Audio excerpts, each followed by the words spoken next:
Welcome to RCCO On Air, Season 4. Let's explore owners' corporations and how they shape our communities. Today we're looking at an important VCAT decision that reinforces two fundamental principles of owners' corporation law. You must not alter common property without approval, and if you cause water damage, you are responsible for fixing it.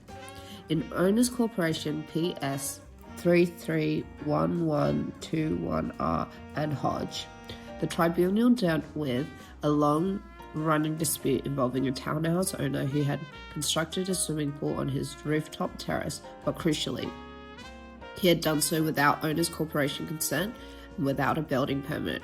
The pool later leaked into the apartment below, and the investigations were delayed because access to the lot was repeatedly refused.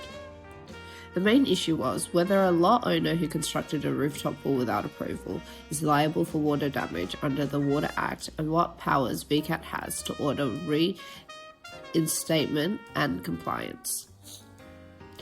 The facts are, the respondent built a swimming pool and an extension on the rooftop terrace of Lot 601 without any Owners Corporation approval and without a building permit. The pool leaked into the lot below, and the owner repeatedly refused access, delaying inspections and repairs. The pool was eventually removed, but leaking continued. The Owners Corporation sought damages and reinstatement orders. So the rules are, under Section 16(1) of the Water Act 1989, a person who causes the flow of water that damages another's property is liable for the resulting loss. VCAT also has broad powers under the Corporations Act to order reinstatement of common property and to impose civil penalties for ongoing breaches.